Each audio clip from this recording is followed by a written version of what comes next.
Jika sebelumnya, para pelapor dugaan ijazah Jokowi bergerak dalam satu barisan, kini mencuat kabar sebagian dari mereka mulai berbeda jalan.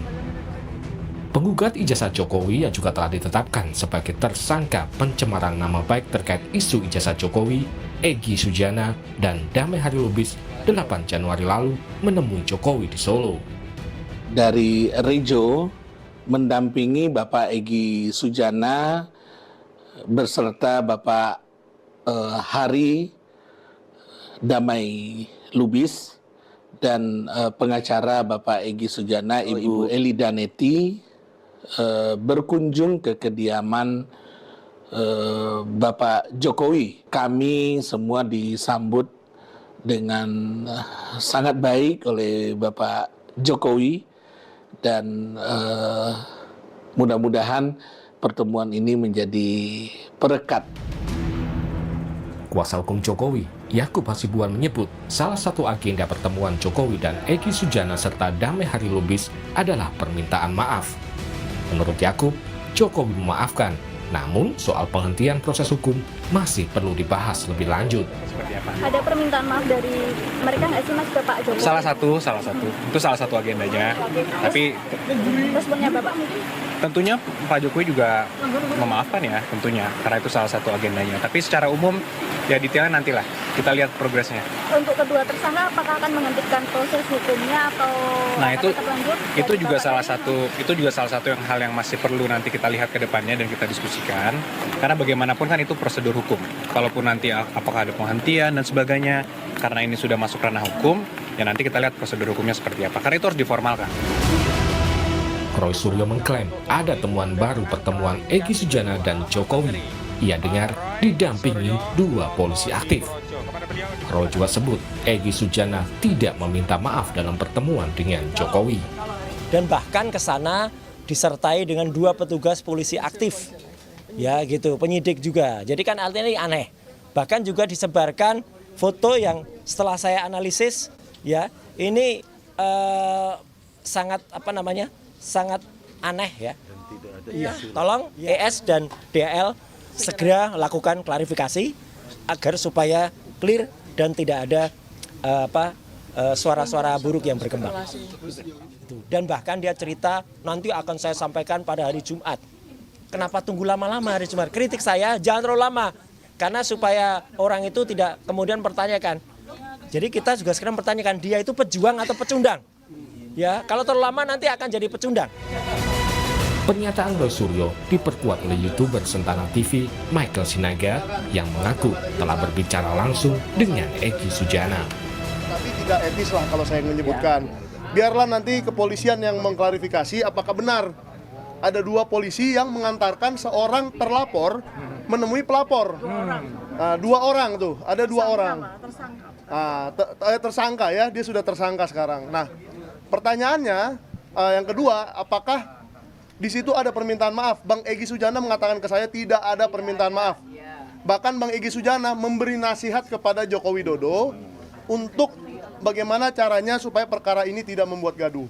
Perkataan dari Yakub Hasibuan atau orang lain yang mengatakan bahwa ada permintaan maaf, yo silakan. Ini Bang Egy sendiri yang ngomong ke saya.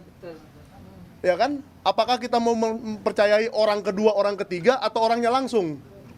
Ya kan? Dan Bang Egy Sujana juga nggak ada mengklarifikasi bahwa dia, oh iya sebenarnya saya minta maaf loh, tidak ada sampai hari ini.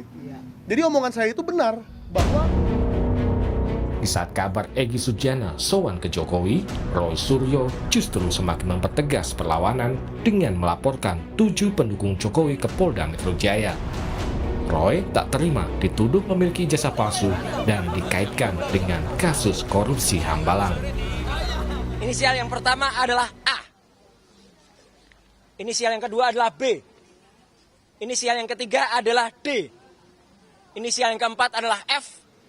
Inisial yang kelima adalah L. Inisial yang kelima adalah U. Dan inisial yang 6 adalah U. Dan inisial yang ketujuh adalah V. Jadi memang ada 2 klaster. Klaster yang pertama saya dituduh berijazah palsu. Ya. Jadi ijazah saya dari S1 dari UGM ini dituduh palsu. Kemudian ijazah S2 saya dari UGM juga. Ini. Silakan diuji ya. Silakan diuji juga. Ini saya magister kesehatan. Makanya di belakang saya ada MKes-nya. Dan saya S3. Kenapa saya perlu tulis S3? S3 inilah saya memutuskan untuk mengundurkan diri dari partai karena saya sekolah menempuh S3 ini. Saya dituduh melakukan korupsi di proyek Hambalang. Ya. Saya justru mengundurkan diri dari partai itu karena mau sekolah tadi. Kasus ijazah Jokowi juga meluas ke ranah kepartaian. Partai Demokrat merasa difitnah oleh akun-akun media sosial yang menuding SBY atau Partai Biru sebagai aktor intelektual di balik gerakan isu ijazah palsu. Demokrat melayangkan somasi ke akun-akun media sosial tersebut. Sementara itu, politisi PSI Ade Armando menilai somasi yang dilakukan Partai Demokrat yang diikuti pelaporan Roy Suryo terhadap pendukung Jokowi justru makin menguatkan dugaan Demokrat berjalan bersama Roy Suryo untuk menyerang Jokowi. Sementara Demokrat tegas menyatakan SBY dan Partai Demokrat tidak terlibat dalam isu ijazah Jokowi. Partai Demokrat pantas malu, dan apa yang dilakukan Partai Demokrat ini justru memperkuat dugaan bahwa sebenarnya di belakang atau bersama-sama dengan Roy Suryo, yang ingat Roy Suryo adalah mantan wakil ketua umum Partai Demokrat.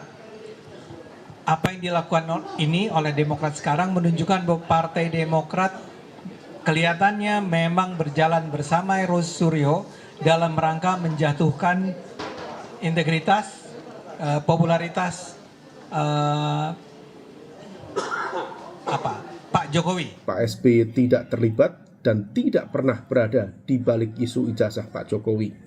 Dan disinformasi semacam ini tentu sangat berbahaya karena bisa merusak reputasi dan juga ruang demokrasi. Kalau misal kemudian masih berlanjut, tentu ini akan berproses menuju proses penegakan hukum selanjutnya di ranah pidana. Kasus ijazah Jokowi kini bukan hanya menjadi persoalan hukum. Polemik ini telah merembet ke partai politik. Lantas, bagaimana ujung dari perjalanan kasus ijazah Joko Widodo?